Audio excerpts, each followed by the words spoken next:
You unravel me with a melody. You surround me with a song of deliverance from my enemies, till all my fears are gone. I'm no longer a slave to fear, but I am a child of God. Comes upon an us in تجي the فوق earth. تجي فوقنا فوق الدنيا Like our togetherness كيف احنا في الامكان is a symbol of the togetherness of God in heaven. هو بحالا سيمبولو تال هاد اللي تفوي هاد That's why he who finds a wife عليك هو يسيب لك المرأة finds a good thing داك اللي يسيب مرأة طيبة يسيب شي حاجة طيبة and has the favor of the Lord. وعنده الفافور تال مولاي. Now the word thing in English is not a very nice word. إسا شي حاجة الحاجة في الإنجليز مش شي حاجة سبيها مش كلمة سبيها. But in the original text, إما في الأوريجينال في التكست الأوريجينالي the word thing really means the word thing. thing Yeah. الحاجة الكلمة حاجة تفسر It means there is nothing like it before it or after it. ممشي بحالة قبلها يا ورايا. That's why Jesus is introduced by عليك the Holy Spirit, عليك جسو introduce من الإسبيرتو سانتو that the holy thing that is inside you, Mary, اللي ديك الحاجة قديسة اللي يم جو فيك ماريا you have found favor of the Lord. انت سبت فافور مع المولاي. Which simply means there's nobody like Jesus اللي تفسر ما حد بحال جسو before or after him. يا قبله يا وراي. And so I want to introduce my wife. عليك كريت نترودوش المرة تياي. She's the most blessed individual اللي كتر individual امبيركا. I've known for 37 years. لين اللي نافت 37 سنة. We were very young when we entered the ministry. احنا كنا زار حفنا متى دخلنا في المينستيرو. And I'm going to let her just share a story. وريت نشتي تشاريا معكم ستوريا. She's been involved in the modeling world for many years. كانت انفولوتا في الدنيا الموديل.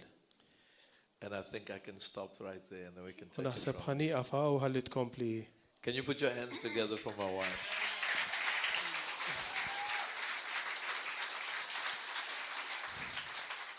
I greet you in the wonderful name of our Lord and Savior Jesus Christ. نلقاكم في الاسم تالجوبيات تا سيدنا جيسو كريستو. This is a beautiful church, دنيا كنيسة سبيها. and I thank God for your father and mother. ونرنجراتيا لالا على المسير ولومكم في المولاي. The Bible says if you honor your father and your mother, البيبيا تاعت يا كنت تونر على المسيرة كل أمك. you will have long life. أنت تعيش حياة طويلة. If you want to have long life in the kingdom, يا كيكولك حياة طويلة في السلطنة. you must honor your spiritual mother and father. تتونر المسير ولوم spirituality. I gave my heart to the Lord Jesus ينا تايت حياتي لقلبي للمولاي جسو. as a 9-year-old. متى كان لي 9 سنين. I come out of Hinduism, خرجت من الهندويزم. and in Hinduism I never knew about Jesus. وفي الهندويزم قد ما كنت نعرفه جسو. But one day on my way to a shop, اما ضربة متى كنت سايرة في حانوت. there was somebody preaching the gospel, كنا مشاهد كأتي بريتكا الفانجيلو. and they told me وقالوا لي that if I didn't accept the Lord Jesus Christ, يك ما نتشتاش لجيسو كريستو. I would be separated from God forever. ينا كنت سنكون السبارات من المسيرة الله على دايم. I did have a God. ينكلي الله. He had eyes but he couldn't see. كله عينين وما سطاش يارا. He had hands but he couldn't touch me. كله يدين وما سطاش يمس. He had a mouth but he didn't speak. كله حال وما سطاش يتكلم. After I accepted the Lord Jesus ورا Christ, اللي اتشتايت للسيد I جيسو came into كريستو. contact with the living God. ينا جيت كونتات مع الله هاي. He touched my life مثل هايتي and changed me. وبدلني. He opened my mouth فتح لي حلقي and he spoke to my ears. وتكلم في ودنيا. So my life changed drastically. حياتي drastikament In the inbidlet. same year, Fl-istess sena, my mother gave her heart to the Lord. ommi ta' ħajta l-mulej, And 3 years later, my father gave his heart to the Lord. u 3 snin wara anka missieri ta' ħajta God's l-mulej. word is always true. Il-kelma tal-la dejjem vera. If one member in a household is saved, Jekk hemm membru f'dar li hu the whole salvat, household shall be saved. id-dar kollha tkun salvata. We Fis-sens- must believe what God says about us. Aħna għandna nemmnu x'jgħid Alla fuqna. So I've been serving the Lord for many years Ili naqdi l-mulej għal ħafna snin. and experiencing the supernatural power of God. U nisperjenza il-qawwa sopranaturali talla. Being married to an apostle, U miż-żewġa apostlu he is my father in the faith. huwa il-missieri fil-fidi. I'm talking to those that are responsible. Qed nitkellem ma' dawk li huma responsabbli. I'm my father's strongest son. Jiena liben l-iktar b'saħħtu ta' missieri spirituali. As the visionary of our church, Il-viżjoni tal-Knisja he shares the vision huwa jaqsam il-viżjoni and I implement the vision. u jiena nimplementa. I want to talk to those that were ordained last night. Irrid inkellem il dawk li ġew ordained il-biraħ filgħaxija. When you are faithful in the house of God, Meta inti tkun fidil fid-dar tal-mulej, God will always be faithful to you. Alla jkun fidil lejk. But in this world, Imma f'din dinja we will have trouble. aħna jkollna But l-inkwiet. Jesus said, Imma Ġesu qal, be of good cheer. inti tkun ferħan. I have overcome the world. Jiena ħdimt fuq id-dinja. Qlibt id-dinja, sorry. And Jesus said, U Ġesu qal, I have overcome the world. jiena qlibt id-dinja. Now my husband shared with you, Issa il-żewġi qasam magħkom. as a young lady, I was involved with modeling. Jiena meta kont għadni żgħira kont modella. I always had a beautiful skin. Dejjem kelli ġilda sabiħa. I never wore a lot of makeup Ma kontx nilbes ħafna because makeup I was a chocolate beauty. għax kont kulur ċikkulata sabiħa ħafna. While serving the Lord Waqt li kont qed naqdi l-mulej and functioning in the ministry u naħdem fil-Ministeru in 2015, l-2015. I developed 2 white spots on my arm. Fuq idejja deru 2 spots bojot In the last 3 years, u fl-aħħar 3 snin as you can see, my skin is changing. kif qed taraw il-ġilda tiegħi qed tinbidel. I don't understand it, Ma nifhimix di. but I'm faithful to the one that has called me. Imma jiena fidila għal dak li sejjaħli. When you have trouble in this world, Meta jkollok l-inkwiet fid-dinja, you must be faithful to God. inti tkun fidil lejn Alla. Just being a woman, Mara, when I saw the changes, jiena li jiena mara meta rajt dar tibdil, I tried to cover it up. bdejt nipprova nattih. And then one Sunday I was ministering, not in my city, in another city. Mbagħad darba kien il-ħadd kont qed nimministra mhux fil-belt tiegħi imma f'belt oħra. And I heard the Holy Spirit saying U to me, smajt l-Ispirtu Santu jgħidli, stop hiding iqaf tistaħba behind the covering that you're placing on your face. wara dik il-tipo ta' maskra li qed tagħmel If fuq you wiċċek. stand up for me, Jekk inti sa tieqaf għalija, if you confess me before men, jekk inti sa tixed għalija quddiem in-nies, I will confess you before my Father. jiena nixed għalik quddiem il-missier. Now, many of you may think, how do I do this? U forsi taħsbu kif nagħmilha di. Is it difficult? Is it It's diffiċli? difficult. Diffiċli. But the Holy Spirit in me Imma l-Ispirtu Santu has fija made me an able minister għamilni nista' nagħmel dan of the gospel of the Lord Jesus Christ. għal Sidi Ġesu Kristu. Not of the letter that kills. Mhux tal-ittra li toqtol. Not of the letter that kills. Mhux tal-ittra li But of the toqtol. Spirit that gives life. Imma tal-Ispirtu li għat And so I il-ħajja. want to encourage you this U rrid evening. nikkoraġġak il-lejla. No matter what you're going through, Għaddej minn xi għaddej. you are going through it. Inti għaddej minna. When we read in the book of Job, Meta naqraw fil-ktib ta' Ġob, the second time Satan came before God, it-tieni darba li Satana ġie quddiem il-mulej he said to God, u qallu lil-Alla skin for skin. ġilda għal ġilda. Now I have passed the point of no return. U jiena wasalt f'punt illi ma nistax immur lura. I love the Lord. Jiena nħobbu I've lill-mulej. been serving him for many Illi years. naqdiħa l-ħafna snin. My skin Il-ġilda tiegħi will be a testimony hi of testimonjanza the goodness of my God. għad kemmu tajjeb il-mulej. So why I'm here at River of Love, U kif edaw fil-River of Love, I want to encourage you. irrid ninkoraġġikom. You've been ordained for His purpose. Intkom ġejtu ordnati għal dan il-pjan.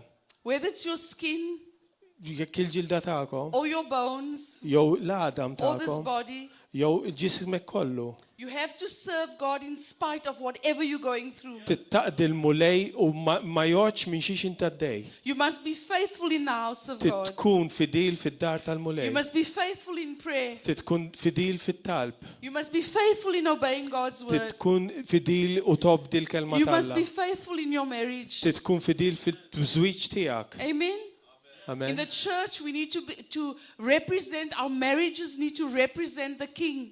U l-Knisja u l-żwiġijiet tagħna jirrappreżentaw ir-Re. Because the church of the Lord Jesus Christ Għax il-Knisja ta' Ġesu Kristu is the bride of Christ. hija l-arusa ta' And Kristu. if I can't be faithful to my husband Oh, who yeah. I can see, U jekk jien ma nistax inkun fidila mal-żewġi li nista' nara, how am I going to be faithful to my husband that is coming to fetch me one day? kif sa nkun fidila ma' dak il-raġel li ġej għalija, l-arus li ġej għalija. I want to declare over your lives Irrid today niddikjara fuq ħajjitkom that God has called you. li Alla sejħilkom He's ordained you. u ordnakom. What is behind you is behind you. Dak il-passat tagħkom u passat. Today is your day of salvation. Illum hija l-ġurnata tas-salvazzjoni tiegħek. Isaac began, Iżak beda he continued, u kompla and he became a very prosperous man. u sar raġel prosperu ħafna, River Sinjur. of love, River of Love. continue. Ibħaddejja. You have begun, Inti bdejt. continue, Ibħad mixjal qudiem. and become all that God intended you to U sir become. dak kollu li Alla jridek issir. Malta is waiting for you Malta qed tistennik to manifest the glory of God. biex tammanifesta In l-glorja every t'Alla. street, in every street, in every school, F'kull triq, f'kull skola, in every factory, f'kull in fabbrika, every workshop. f'kull xogħol tip ta' xogħol. You are the demonstration Inti of the d-demonstrazzjoni presence and the power of God. tal-preżenza u l-qawwa t'Alla. God bless you all. Amen. Il-mulej birikkom kollha kemm itkom.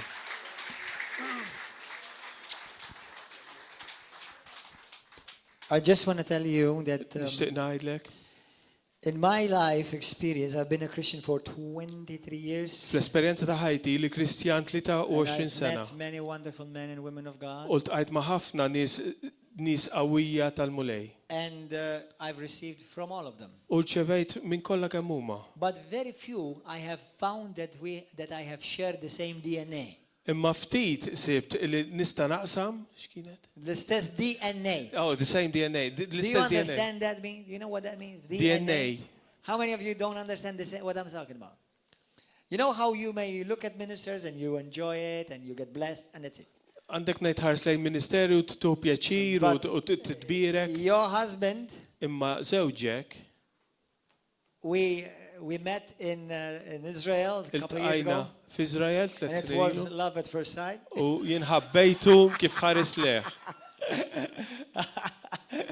And I'm amazed how, from my side, I think he feels the same way, but U jien min-naħa tiegħi I just feel so much. I click. u nħoss li klikkjajt ħafna And I miegħu love his heart.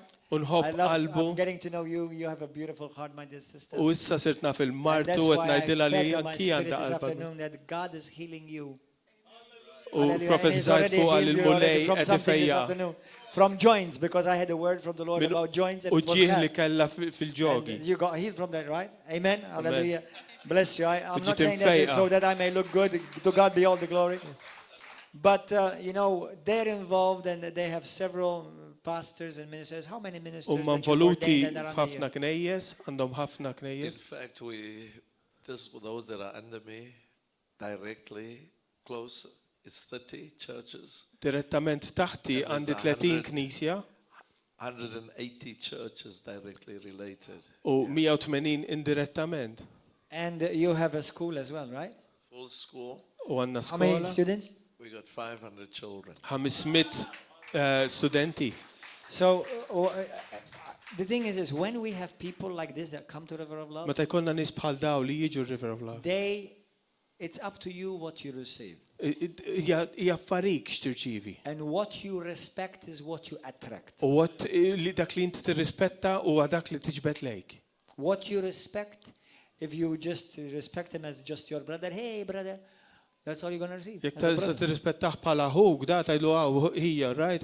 Daqshekk sem se tirċievi. But if you know, if you see the mantle of God over his life and his Imma jekk wife's tara life, l-qawwa li hemm that's talla what fuq, you will benefit from. inti tibbenefika minn dan. Do you understand? Every gift given to the body of Christ is never for the gift itself. Kull don li jiġi moti lil ġisem ta' Kristu mhuwiex għad-don biss. And done in nifsu. It's Adon- always for the church. Huwa dejjem għall-Knisja. So Apostle Neville and Pastor Raji, whatever God has placed in their heart and their life, it's not for them, it's for you. Dak li tpoġġa l-mulej f'ħajjithom fil-apostlu u l-mara tiegħu mhumiex għalihom imma huwa għalikom. And today U llum we receive from them. aħna nirċievu minn We're going għandhom. to continue to receive tonight. Aħna se From nirċievu them. lejla minn Because għandhom. he's going to bring the word in a moment. Għax But I want us all to sa stand mill-kelma. up. I want us all to stand up as people of God. Come on, everybody. Iridna let's all kollha stand. nqumu bil-wieqfa And bħala we're going nies to talla bring a love offering u as sa a seed nġibu now. offerta ta' mħabba bħala This is a żerrija. seed love offering. Żerrija ta' mħabba Amen. Into their ministry. fil-ministeru Now tagħhom. you know, a ministry that size, 180 churches under him, 30 churches that he's personally started. Ministeru ta' directly dak and raised up. id-daqs li hu kbir ħafna. You can imagine the bills. Tistgħu timmaġinaw il-kontijiet They're big, ikunu kbar but God is bigger. imma l-laqu tajjeb. Amen. But obviously, you know, if God puts it on your heart that you support them, go for it. Immovja li jekk il-mulej poġġa fuq qalbek li biex sapportjahom. But I want you to be the people of river of love. Imma irridkom tkunu in-nies ta' River of I Love.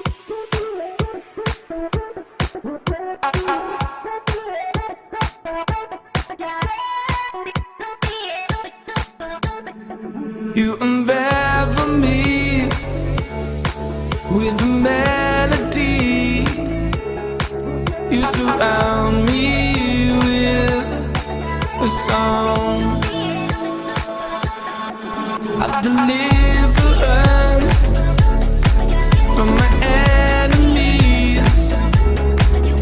Till all my fears are gone.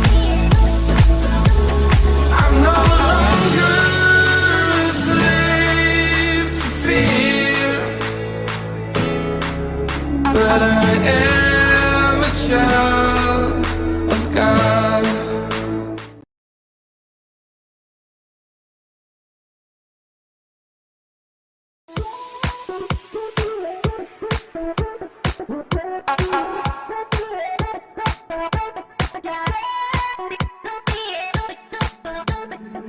You unravel me with a melody. You surround me with a song of deliverance from my enemies.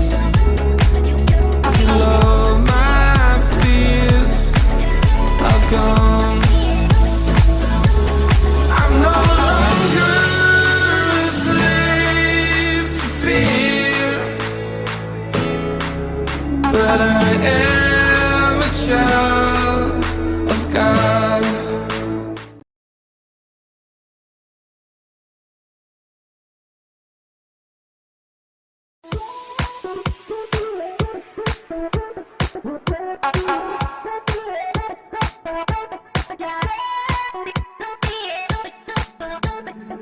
You unravel me with a melody.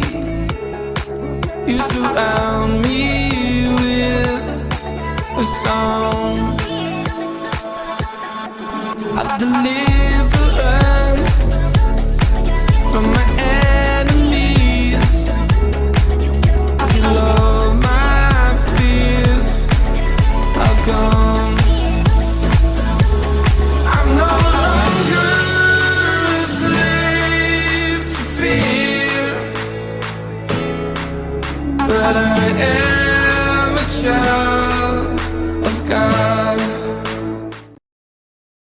such an awesome presence of God. Imma għaw preżenza qawwija tal-Alla. You know, we all might not be great preachers, Nafu li mhux kollha kemm aħna nistgħu nkunu predikaturi qawwija or great teachers, jew għalliema qawwija. but we all can be great Imma worshipers. kollha kemm aħna nistgħu nfaħru We l-mulej can give b'qawwa God the glory. u Amen. nagħtu l-mulej il-glorja. All right, let me just get this out of the way. Għandu xi kodba sajdinna fuqhom. You know, the Lord put 4 books inside of me simply because God's people are moved more with the opinions of men than with the word of God in the day in which we live. Il-mulej poġġa kodba fija għax huwa magħruf li il-bnedmin huma iktar jaraw l-opinjoni tal-irġiel milli l-opinjoni tal-bniedem. So the first book I put together as the Spirit of God led me was to bring the revelation that Jesus is the Messiah. U l-ewwel ktieb li ktibt u li Ġesu huwa verament il-Messija. His surname is not Christ. Mhux kunjomu Kristu Ġesu. His assignment is U Christ. x-xogħol tiegħu li hu Kristu. And we have a blessed time tonight. U aħna kellna ħin imbierek flimkien. But Peter, James, and John and Paul didn't have the time we have. Imma l-apostli ma kellhomx dak il-ħin li kellna aħna. In the Jewish world of that time, Fid-dinja tal-lut ta' dak iż-żmien, Peter, James, and John were promoting a criminal. Pietru, Ġagbu u Ġwanni kienu qed itellaw kriminal. Because very few people wanted to believe that Jesus born in Bethlehem was the Messiah. Għax ftit li xejn kien hemm li rridu jemnu li da Ġesu mwieled f'Bethlehem kien il-Messija.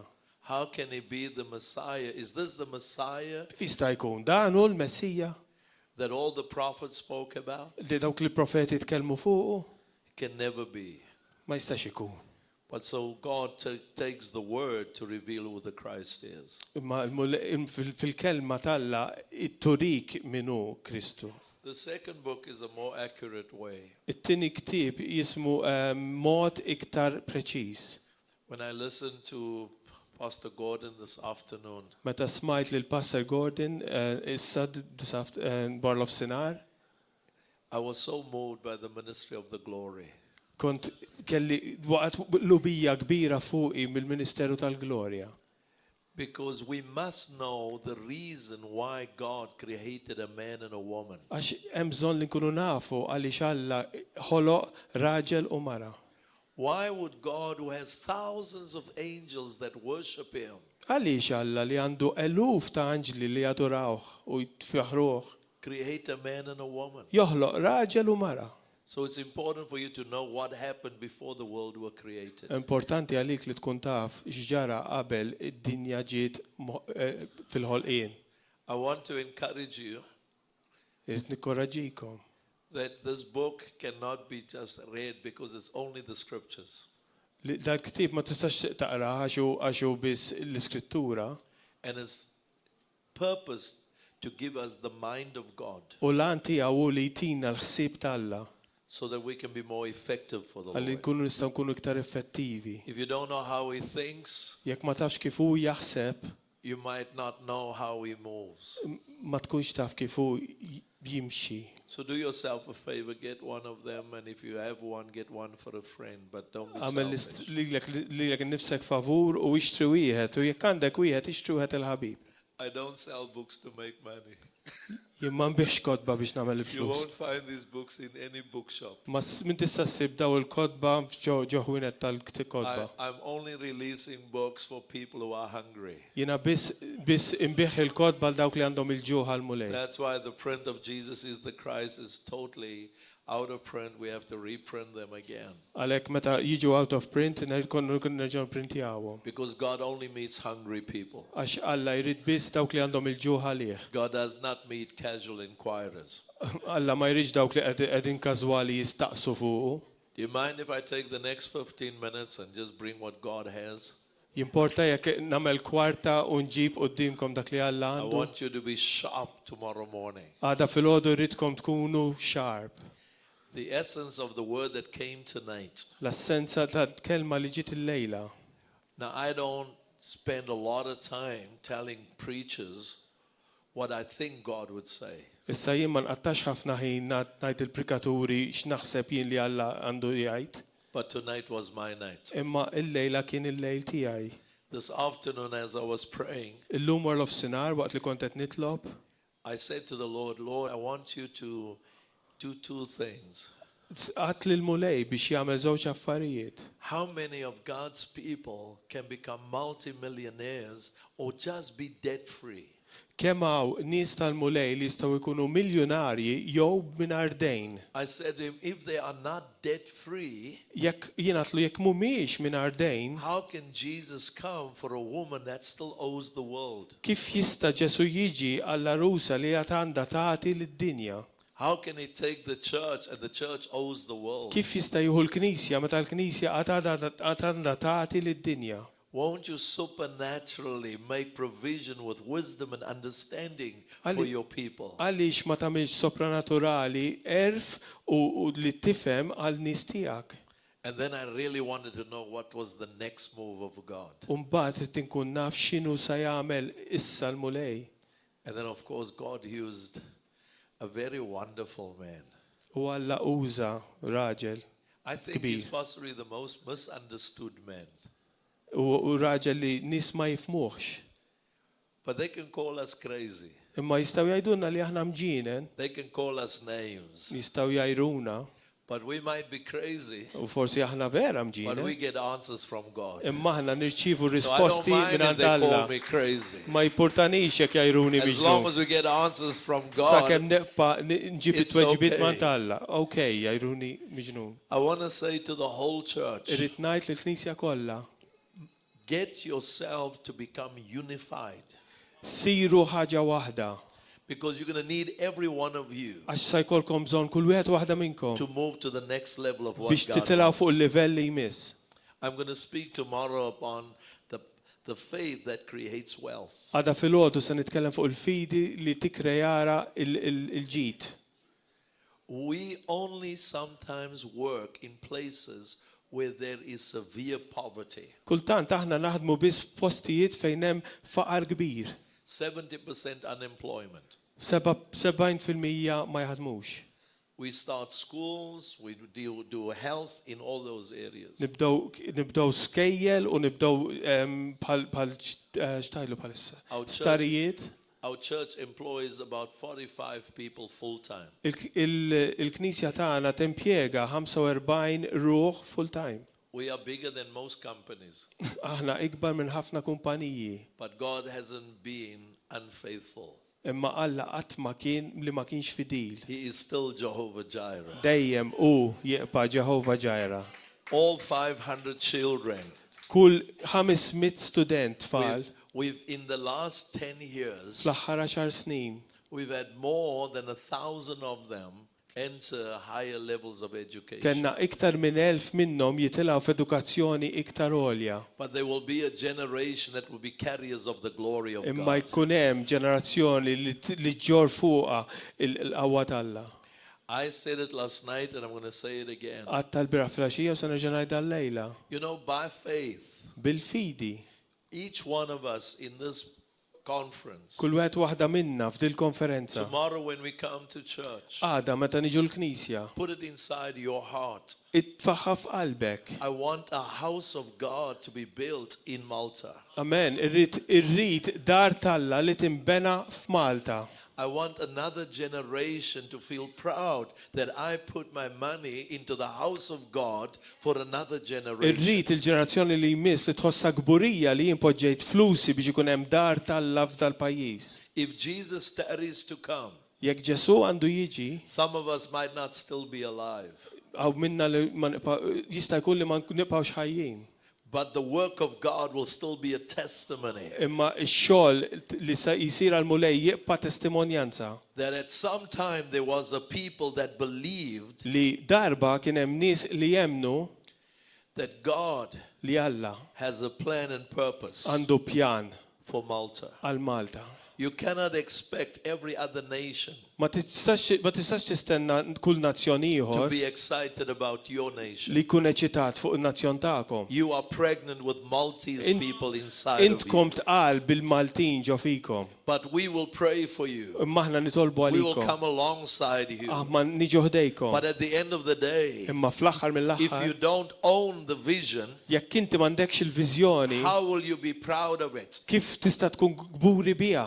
How will you be feeling good about what you own? Kif jista' jkun li tħossok tajjeb dak li għandek? You can get American dollars and build the buildings. Forsi jistgħu jiġu dollaru Amerikanu tibnu kull maw. you can have the euro come from other parts of the Forsi European euros continent. jiġu minn mill-Ewropa.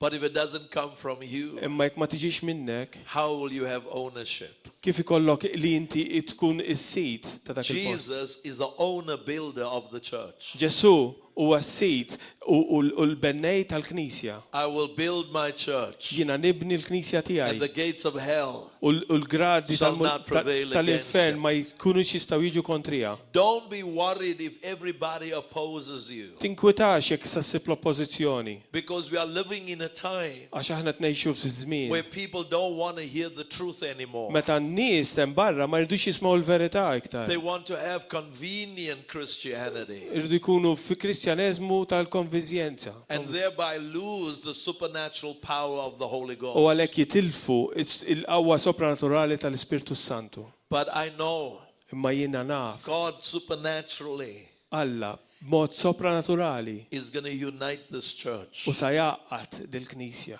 because f'unità. there's people who need to see something more genuine in our time Għax hemm nies li jridu jaraw xi ħaġa iktar ġenwina fi żmienna than just preaching. milli biss nipritkaw. I've enjoyed seeing the Holy Ghost perform miracles here. Ħadd pjaċir nara l-Ispirtu Santu jagħmel il-mirakli foskom. And you're the greatest miracle. U intkom l-ikbar miraklu Who can get saved?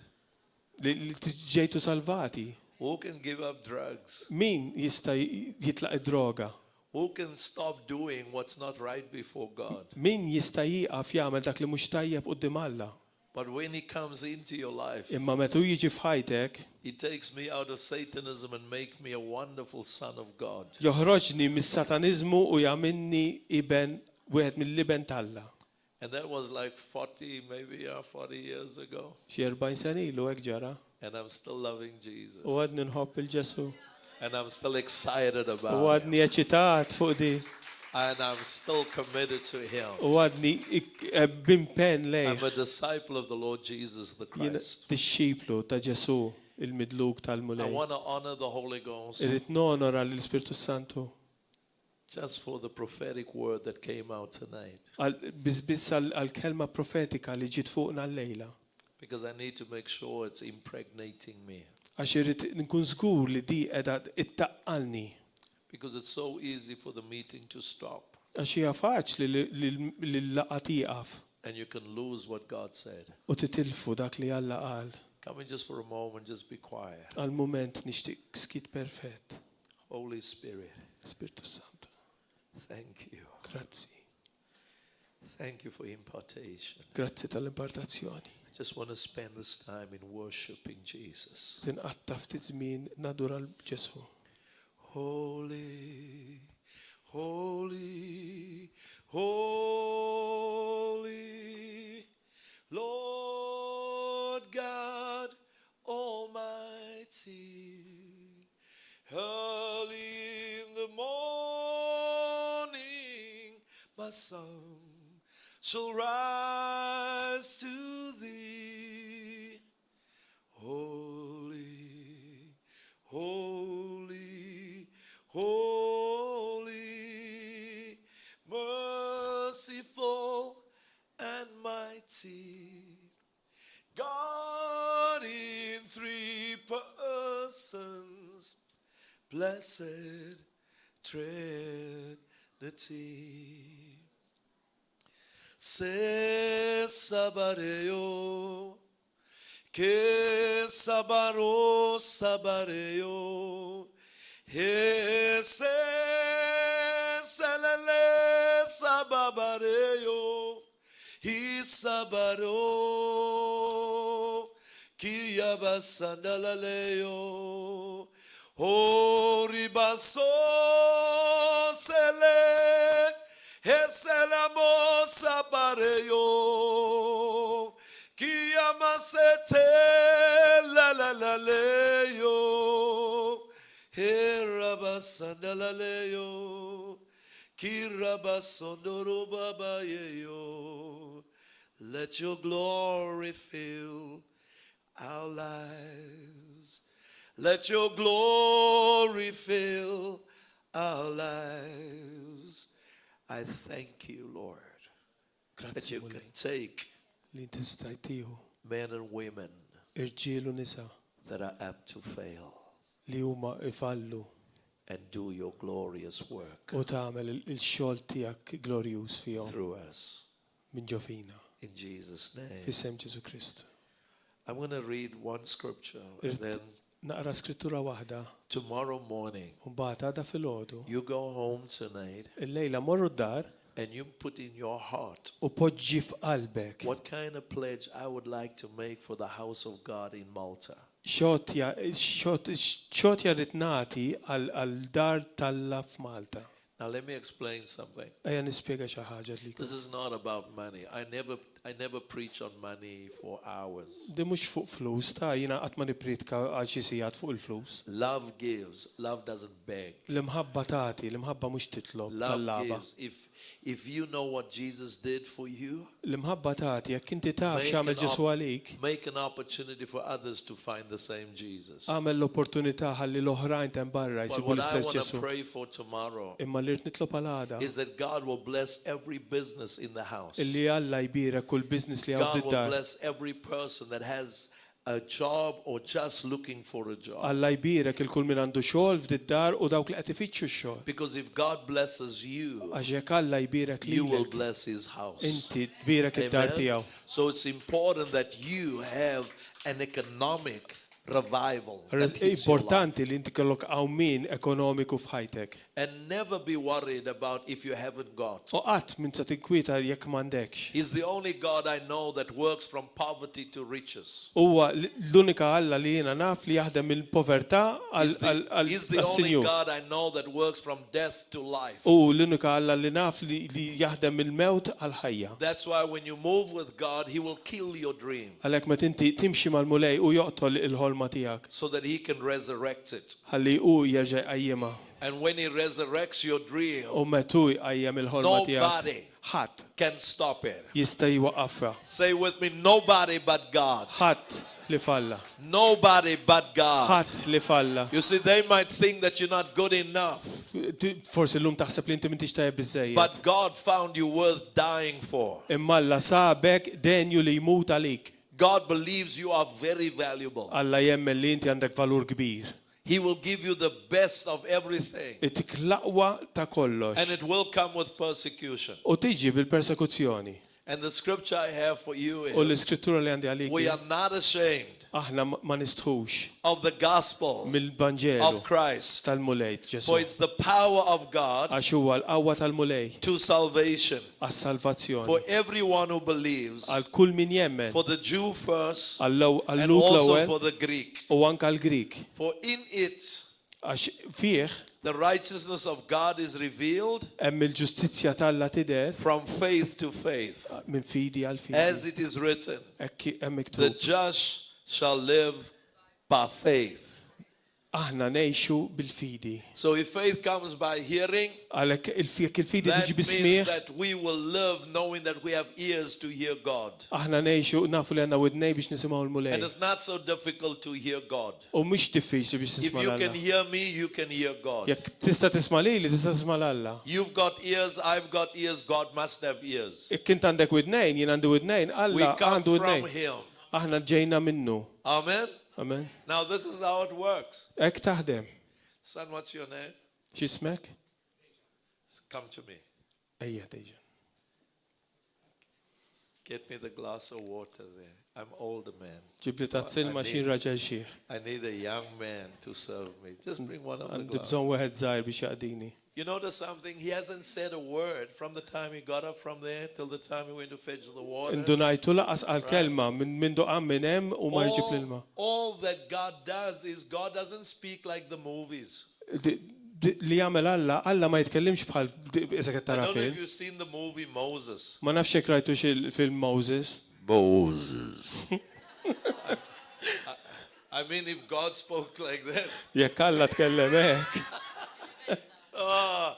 I wouldn't take God to Malta if he spoke like this. Ma konx niġi Malta kieku Alla jitkellem hekk. No, that's Hollywood. Dak Hollywood. In fact, there wasn't even 5,000 people that cried out, crucify him, crucify him. Fil-fatt laqas kien hemm 5,000 ruħ li qalu salbu There salbu. were less than 200 people Kien hemm that inqas minn cried 200 out, crucify him, Li crucify bdew him. jgħidu salbu salbu. In fact, most of those who cried out, crucify him, were Pharisees, scribes, and religious leaders. Fil-fatt dawk ħafna minn dawk li bdew jgħidu salbu kienu l-Fariżej dawk li jiktbu l-kittieba dak it-tip ta' nies. It's leaders who don't like Jesus. Huma l-mexxejja li ma ħabbewx il-Ġesu. It's the common people that follow him. Huma n-nies komuni li mxew warajh. And I'm one of them, U and jien so are wet you. minnu. U anki jien wet minnu. Hallelujah. They might not know us by name, but he knows me. Sab ma jkunux jafuna bisimna immu jafni. So when God speaks Meta Alla jitkellem and he creates faith, u joħloq il-fidi he creates thoughts. u joħloq Thoughts. ħsibijiet. That's why God thinks to you. Għalhekk hu jaħseb fik. So when a thought is created in your mind, Meta jkun hemm ħsieb ġew rasek, one thought from God ħsieb wieħed minn Alla creates a movement. joħloq moviment. One thought. Ħsieb wieħed. Just one thought from Jesus. Ħsieb wieħed minn Ġesu. Peter, come. Peter ejja And he walked on water. u One mexxa thought. fuq l-ilma. Ħsieb wieħed. That's why the problem is not hearing God. Għalhekk il-problema mhix li The tisma' problem l-Alla. is to obey him. Il-problema hi li tobdih. And now that you got the water, U issa li ġibt l-ilma, I'm thirsty. jien għandi l-aċ. Let's stay here. That's what we do with ministry. Hekk nagħmlu fil-Ministeru. When you say God called you, Meta inti tajt Alla I'm sejjaħlek, worried why you're not spending time with him. jiena qed ninkwiet għaliex m'intix qattaħin Because when miegħu. I called him, Għax meta jiena jgħid lilu, he came with what I want to me first. ġib dak li jiena rrid lejja l-ewwel. So you don't come with God gave me a calling and you never met with God and you just followed somebody else that you like to be. Għalhekk ma tiġix lejja li Alla sejjaħlek u titkun sorry it was too long. Yeah. I can feel that. I'm going to just get it shorter. Yeah. So, no, what you saw somebody else did Li rajt xi ħadd ieħor jagħmel can never be the reason why you are called. ma tistax tkun ir-raġuni għaliex inġejt imsejjaħ. You must be called because God called you. Inti titkun imsejjaħ għax Alla And if sejjaħlek. God puts a thought in your U mind, jekk Alla jagħmel ħsieb frasek, you can go through the Bible and check it out. inti tmur fil-Bibja u tiċċekkja. It's not that it's not there. Mhux il-każ mhux li mhix hemm. The Bible is the mind of God for men to perform things in the earth. Il-Bibja hija l-ħsibijiet talla biex il-bniedem jagħmel affarijiet f'din dinja. That's why it doesn't matter how young you are. Għalhekk ma jimpurtax kemm għandek How old żmien. are you? Kemm għandek żmien? Wow, it's beautiful. 70. 17. And I'm going to stop there. Sa neqafem. It just simply means the one in the front is the divine power of God to do something perfect. And that's why we call it new beginning. Il-1 ta' 17 qudiem huwa l-qawwa divina talla biex nibdew affarijiet ġodda. Spell me your name. I want to see what the Holy Ghost Ispelli li ismek. D-A-I-C-H-A-N. D-A-I. Dejjan. C-H-A-N.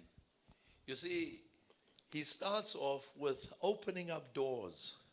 Id-di biex And he's tiftaħ going to il-bibien end with the messianic anointing. u tsa jibda bil-dilka messjanika. That's why the beginning and the end is always Jesus. Għalhekk He- il-bidu u tmiem huwa dejjem He Ġesu. is the door and he is the king Huwa il-bib u huwa of r-re. kings. You're going to Tarrejiet. watch Inti ejjara. what God will do with you X'Alla se jagħmel as you bik. do. You must be daring enough. Titkun ma tix tkun tibża. You must be able to take risks when it comes to God. Tkun wieħed li tieħu riskju għal Alla. What would you like to become one day? X'tixtieq issir ġurnata meta tikber? In Christ and the Word of God. Fid-dinja, x'tixtieq issir xogħolok? Professjoni. I would like to be a barber. Barber. A barber, like cut hair, Okay. like a designer for haircuts. Jixtieq When ikun can I come to you? ikun parukkier. Allu meta nista' niġi għandek? You need a haircut. Now let me show you something. Ħanurikom xi ħaġa. I'm going there tomorrow. I'm just setting up everybody.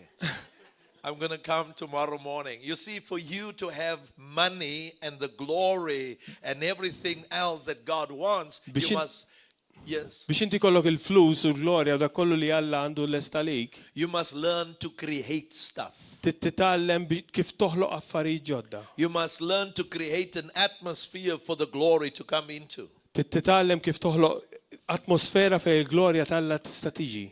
And we call that tools. U dik ngħidula għodda. Uh-huh. Now, if you're a barber, what tools will you need? Kien ti parukkier x'ġodda se jkollok bżonn? Clippers, machine, scissors, Mqas, clippers, Clippers, machines, scissors, comb. petne. clips. So if I give it to you now, do you know how to cut it? Kien ti jomlok issa taf ta' tal-ixari? Yes. Right? You notice something? You can have an ability, but you will not be able to do anything Jista' jkollok abilità ma ma tkunx tista' tagħmel xejn. unless you get the tools. Jekk m'għandekx lodda f'idejk.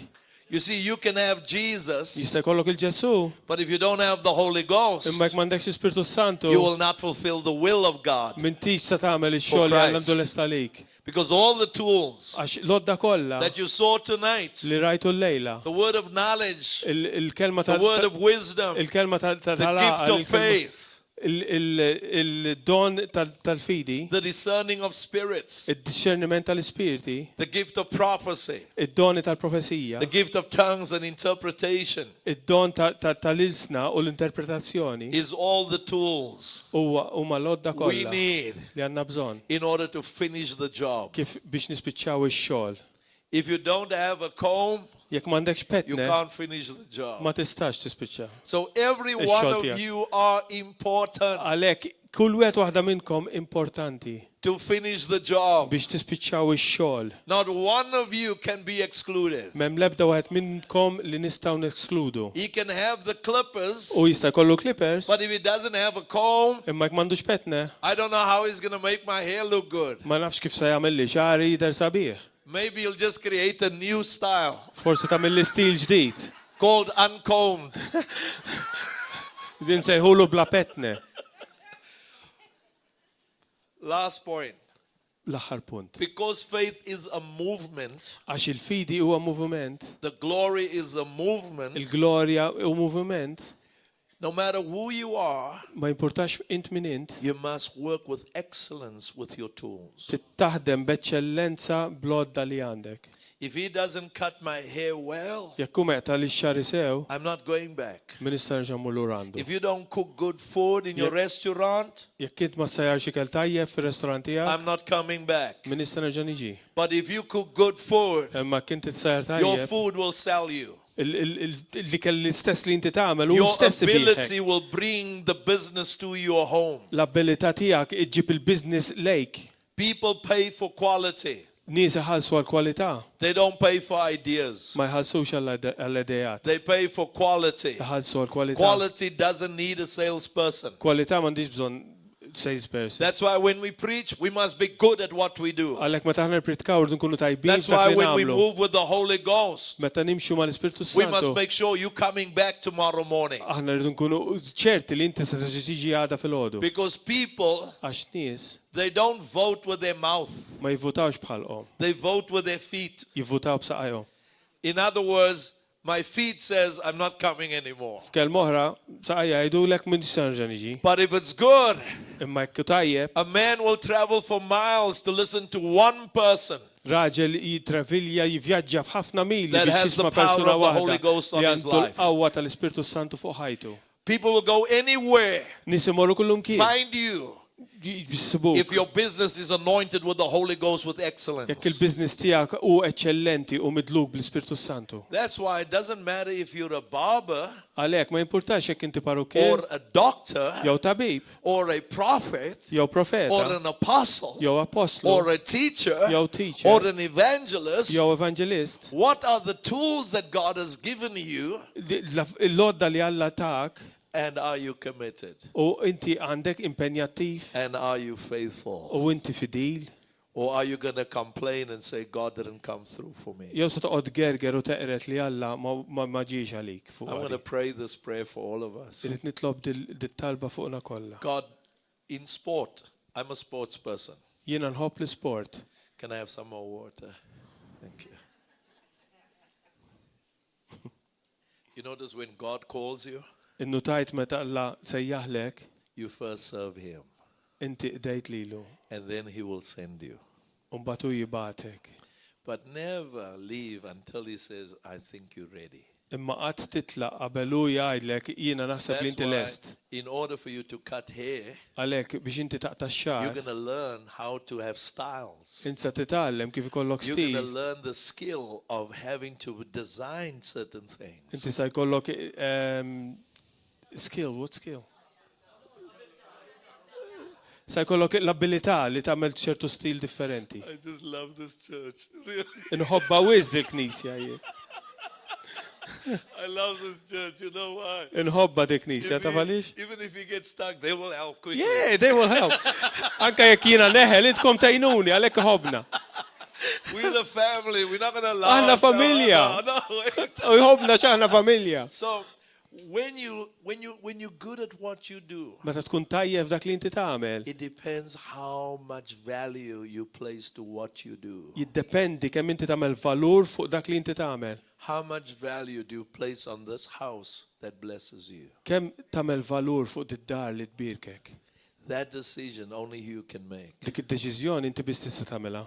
Are you using the church for your benefit, Qed tuża l-Knisja għal benefiċċju tiegħek or are you the benefit of the church jew inti il-benefiċċju tal-Knisja. because of what Jesus did for Għax you? għaliex dak li għamel Ġesu għalik.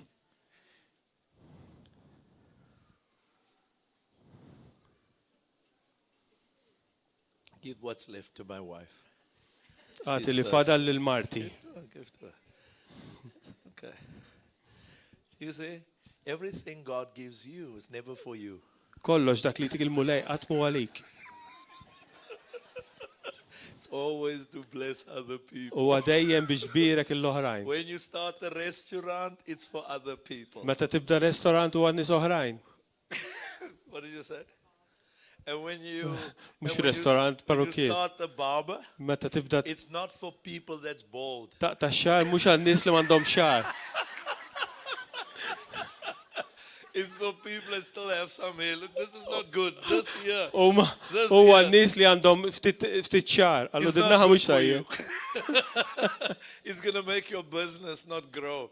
You must always look for hair growers. Just give the perfume also same time. You know, someone give them, yes, some good stuff for your hair so it can keep growing and quickly grow. Jista' jkollok anke fwieħa titik edejat bażikament. Dejjem fittex in-nies li għandhom ix-xar għalek.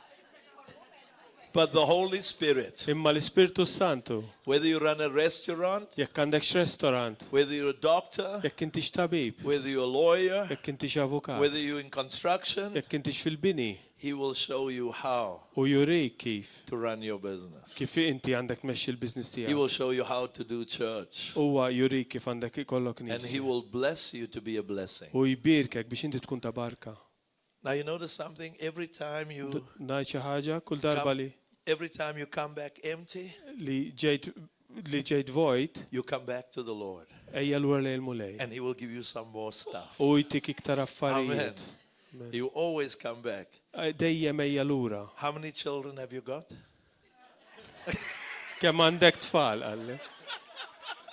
I watch your face immediately. Now I want to show you something. Ħajurik xi Now, you ħaġa. see, I can look at him. Ħares lejk, this is not Holy Ghost power. This is common sense. Di mhux l-qwa ta' Spiritu Santu, di You know, sens komun. sometimes we want to spiritualize everything. Kultant irridu namlu kollu I can spirituali. just see on his eyes when I ask him, have you got children? Nista nara fajneħ meta saqsajtu kemm He għandek doesn't tfal. answer.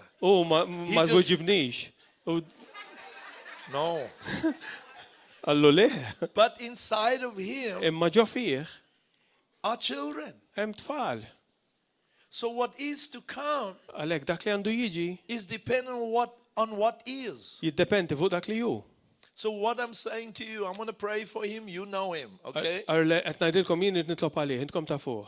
Watch him become the biggest stylist in town. Ara, sa jkun l-iktar wieħed li jaqta' x-xahar. Watch him. Araw, You know why? taf għaliex? He is passionate about what he wants to Għax għandu do. l-passjoni għal dak li When jrid you jagħmel. don't wake up in the morning, he's up. Meta intkom tu veladu kien ġaqam, When you don't want to go anywhere, he's going. meta intkom ma tkun tmorru kien hu kun sejjer. Because what's inside of him Għax is bigger Li għandu than ġo what fih you have. u ikbar minn dak li għandek int. Amen. I trust you'll be up tomorrow. Et nittama li Alla għada tqumu. What is inside of you? Come we stand. God bless you, son, man. Can we give him a hand of praise? Tuħċab ċipa, Hallelujah. kulħadd tqum bil-wieqfa, please. Hey! Hallelujah. Hallelujah! Hallelujah. I want you to give Jesus praise for what Idkom he's going to tagħtu bring out of tifil you. Ġesu minn ġo fikom, tifil Ġesu. Ibdew faħru l-mulej. Can we take the next 30 seconds and give him praise just Ejja nam- unashamedly ejja and namlu 30 lose the things sekonda. that would come? Come on. Untuħ tifir il-mulej, ollu leħinkom lej il-mulej. 30 sekonda, come on guys. Karaboshe karamosa Itolbu bil-lingwi. paradego. Come on, guys. Come on, Jesus, let's just so lift your karama voice papa. just for 30 seconds quickly.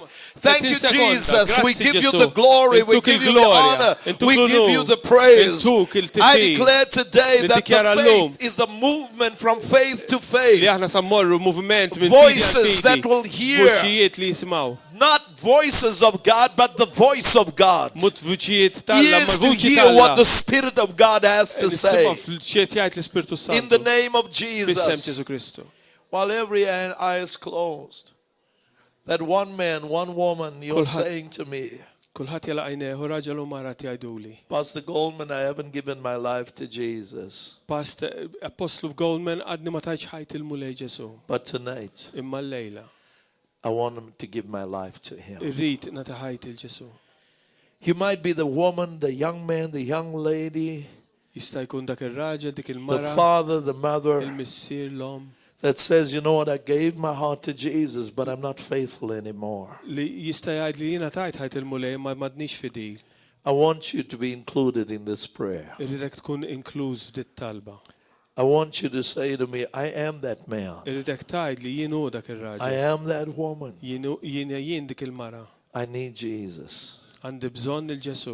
And if that's your heart's desire, U jekk dik ix-xewqa ta' qalbek. I want you to quickly lift your hand higher than Irridek anybody else. tolli I want dejk iktar Christ, sir. floli minn I ħaddieħor. want Jesus. Irrid Just il-Ġesu. keep it up. That's right Irrid there. il-Ġesu. Don't worry about anybody. God bless you. Tħabbix rasek fuq God bless ħaddieħor. you. God bless you, Daddy.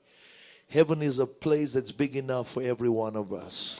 Il-ġenna kbira Believe me, God bless you. kbira għal kulħadd. Tonight I want to settle this thing, God. I want your power. I want your ability to come up on my life. Nisset il-jadir, najdlu l-mulej, I would like to pray for you. Nishtiq nitlob Can you għalikom. leave your seat just for the next 30 seconds? Just come up to the front. I want to Tistaw impart tiġu dawk to li you. jollejtu jdejkom tiġu Just għaw come. barra. If you lifted your hand, just come. Jekk kollejt Encourage them. idejk, Just ejjew come. għaw barra. Come on. Just come. Don't Inkoraġġuhom. worry about what others say. Ejjew Walk għaw away barra. from your yesterday. Just walk away from it. Come. Nobody can do it for you. Ħadd ma jsema Nobody. għalik. Listen, and when you unashamedly, Isma' just meta form a inti straight b'nar line. It's mistija. okay, sir.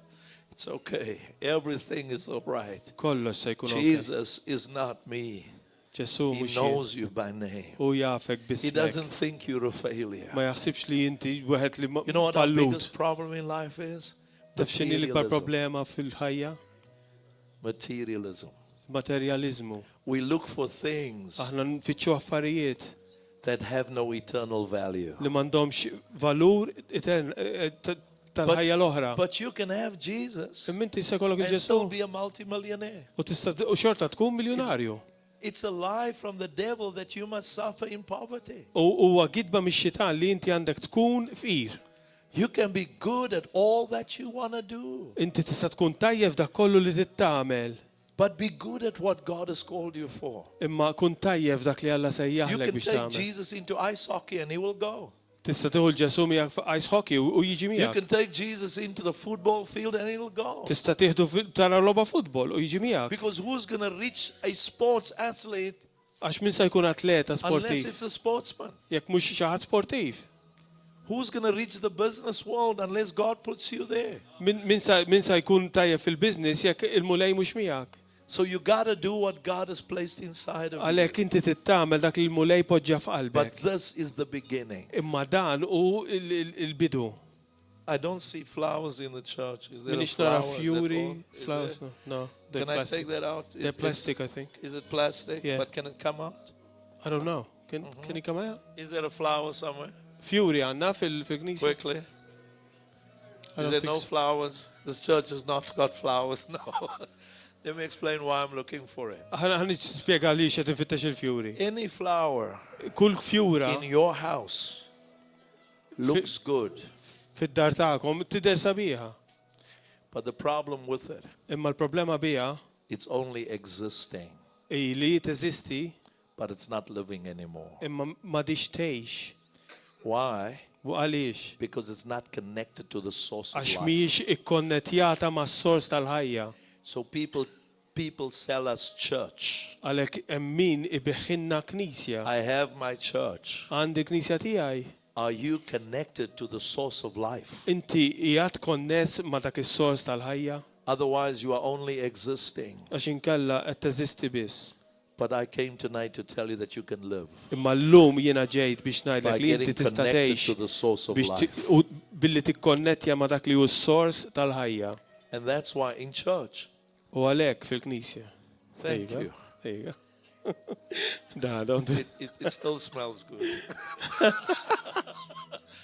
You see, just like this, bħal din. it can't even have a smell. It's dead. Ma tistax ikollha qasriħa mejta. That's why in your life, Għalhekk f'ħajtek. don't let anybody force you to Bible studies. Tħalli l-ħadd iġalek tagħmel No, how hungry, Bible studies. how hungry are you to know the God you want to follow? Kemm għandek ġuħ biex tkun taf l-Alla. How does he missier? think? Kif hu jaħseb. What does he like? Xi jħobb. What doesn't he agree with? Ma dak li ma jaqbilx. You got to know the one who died for you. Titkun taf il-dak li miet għalik. For what value would it be if you were a church member but you're not born again? Għax valuru li inti tkun membru ta' knisja u m'intix imwieled mill-ġdid. That's why I want to encourage you. Għalhekk irid ninkoraġġik. Never give up. Never? Never give up. Qatt ta' qalbek. Because it's still your time. Għax għadu żmienek dan. Daddy, how young are you? Kemm inti żgħir? You see, I'm going to show you how the Holy Ghost works. I could ask you how old you are. Kemm għandek żmien? Huh? I want to show you 36. something. Watch this. Ħallurik xi You ħaġa. see, God doesn't go home. He's in you. Alla ma jmux id-dar, When you Alla ġo ask fik. Jesus to come into your Met life, inti għat il-ġesu biex jiġi you f'ħajtek. said you're 36. Inti għat li għandek Daddy 36. says, you say? You said you're 36. He 36. says he's 72. U dan għandu 72. If you take his age, 7 plus 2 is 9, 3 plus 6 is 9. Which means the Holy Ghost works with 9 gifts that are eternal stuff. So everything here has got nothing to Seba u do. tnejn huma disa u tlita u sitta huma disa li tfisser li l-Ispiritu Santu għandu disa doni li jaħdem bihom. Because he wants every one of us to know this is not a game. Għax irid li kull wieħed waħda minnu tkunu nafu li di mhix logħba. This is real. Di xi ħaġa reali. And he makes the two of you stand together. U hu jagħmel li intkom it-tnejn toqgħodu fejn xulxin. 36, 36, 72, 72, 9 and 9. 9, 9 u 9. But double anointing. 36 plus 36 is 72. U 36 u 36 huma 72. What can you do with more years? X'tista' tagħmel int jekk ikollok iktar żmien fuq id-dinja? You got 36 to get here. Għandek 36 sena biex tasalaw fejn Make it good. Għamela tajba, Make it powerful. għamela qawwija, Enjoy the life hu pjaċir fil-ħajja that money cannot buy. li l-flus ma Right? jistax jixtri. That's why when you look at this father, Meta tħares lejn da, He is your future. U l-futur tiegħek. When he looks at you, Meta jħares lejk, you are his past. inti l-passat tiegħu He was where you are. u kien fejn inti qiegħed illum. But his life is not over. Imma ħajtu għadha m'għaddiċ. I'm going to release on you tonight Se nirilaxxa fuqkom a illum heart for the word qalb għall-kelma t'Alla and a heart for a father. u qalb għall-missier. Never ask God to help you. Qatt tistaqsi l-Alla biex jgħinek. Ask Father God. Staqsi help lill-missier you. Alla Good to biex see you, jgħinek. sir. Ask Father God Staqsi lill-Abba to missier help you. biex Lift your jgħinek. hands to the Lord. Just lift Ollu it up to Him. jdejkom lejn mulej. Father, as these men and women come tonight to make their decision for Christ, Missierek kif daw jiġu qudiemek biex jagħmlu I deċiżjoni għal declare over Kristu. their lives Dikjara fuq ħajjithom. a double anointing Dilka speċjali of the doppja Holy Ghost. tal-Ispirtu Sant. I declare the eternal power Dikjara qawwa of the Holy sopranaturali Spirit tal-Ispirtu Sant to come mightily upon them. biex tiġi b'qawwa kbira In fuqhom. Jesus' mighty Fissem name, Ġesu Kristu. let your kingdom come. Ħalli il-sadna tiegħek tiġi. Let your will be done. Ir-rida tiegħek tkun. Everybody, Kulħadd pray this prayer with me. jitlob dit-talba miegħi. Our Father in heaven, Missierna li fismewiet. in the name of Jesus, Fissem Ġesu Kristu. thank you Grazzi for loving me. tal-li tħobbni, Thank you tal-li ħabbejtni, for grazzi sending Jesus. tal-li batt il-Ġesu. Thank you, Jesus, Grazzi Ġesu that you died li inti met in my place. posti. Thank you, Jesus. Grazzi Ġesu. I can now live. Jiena nista' I can live ngħix. again. Nista' nerġa' ngħix. I can find life Nista' nsib il-ħajja in Christ. fi Kristu. For it is written, Għax hekk hemm miktub any man, kull bniedem, any woman, kull mara to be in Christ biex tkun f'Ġesu will be a new creature. tkun kreatura ġdida. I pray now, Issa nitlob, accept me. aċċettani, I accept Christ jiena naċċetta as l-Kristu Lord bħala and Sejt Savior u Salvatur of my life. ta' ħajti. Amen. Amen. Give God a praise offering Amen. right Faħru where you l-mulej. are. Halleluja. Thank you, Jesus. Halleluja. Now Grazzi let's- Ġesu. Gloria. All of you, as you stand here, I don't take up more time. I'm finished. But let me tell you, by God's grace, this is the greatest miracle in the planet. Di huwa l-ikbar miraklu li jista' jsir. Bil-grazzja I tell tal-Alla qed ngħidilkom It's the greatest miracle. huwa l-ikbar miraklu. You know why? Taf għaliex? Jesus Ġesu didn't send me ma batnix to open blind eyes. biex niftaħ għajnejn omja. It's just part of the blessing. Hija parti mill-barka. But He did send me Imma hu batni to give lost people biex nagħti l dak il-mitluf an opportunity opportunità to find life. biex isib il-ħajja. Therefore, live your life. Għalhekk għejx ħajtek. Because money cannot buy the life. Għax flus ma jistgħux jixtru ħajja. Son, how old are you? Kemm għandek żmien? You're 14. That's the ministry God is going to give to each one. Isn't it wonderful? You're a big 14. Fik tifel għal 14 għallu. You could be my bodyguard. Tista' tkun il-bodyguard tiegħi. Can I ask us, can I hand it over to Pastor? He's there, Pastor. Can I, yeah, all I'm going to do is, when Lisa you go nagħmlu from here, find somebody. The guys are going to talk to you. I would expect them to talk to you. meta Amen. titilqu minn hawn sibu xi ħadd Because when I got saved, għax meta jien ġejt salvat I needed at least one man to say to me, well done, man. kelli bżonn tal-anqas raġel ieħor biex nitkellem miegħu. Because I don't know what's going to wait for me after I leave this meeting. Sorry? Because I don't know what's waiting Għax for ma me. nafx x'inhu jistennini wara nitlaq minn hawn. I just need to find a friend. Għandi bżonn insib ħabib. And Jesus U Ġesu is a friend of sinners. huwa ħabib tal-midneb.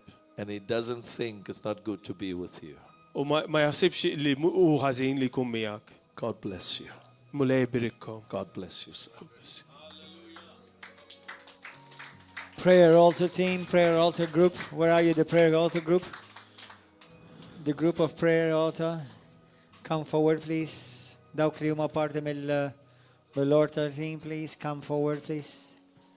Praise God. Sibu għed mill-irġil għabdu sibu raġel, aħwan issa. Sibu waħt. Come and pray with them. Hallelujah. Praise God. Praise the Lord. Hallelujah. Tomorrow morning we will be meeting here at 10 o'clock in the morning. Għada niltaqgħu fl-10. Tomorrow we also have ordinations for deacons, Għada se jkollna ordinazzjoni ta' diakni. diakni. And I want to encourage you to be here Nikoraġġikom biex tkunu għaw. and do not miss it. Timmissjawix. Dawk li għandkom businesses, Dawk li għandkom businesses. jew tixtieq jkollkom businesses. Those of you who have a business or you would love to have a business, come because he's going to pray especially also a special prayer for those people. Ejjew, issa jitlob għalikom. Hallelujah. Praise God. Give Amen. God praise as you go tonight, and we'll see you in the morning again. Faħru l-mulej.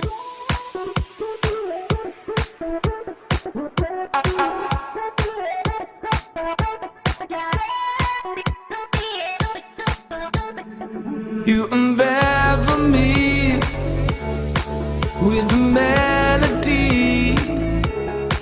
You surround me with a song. I've delivered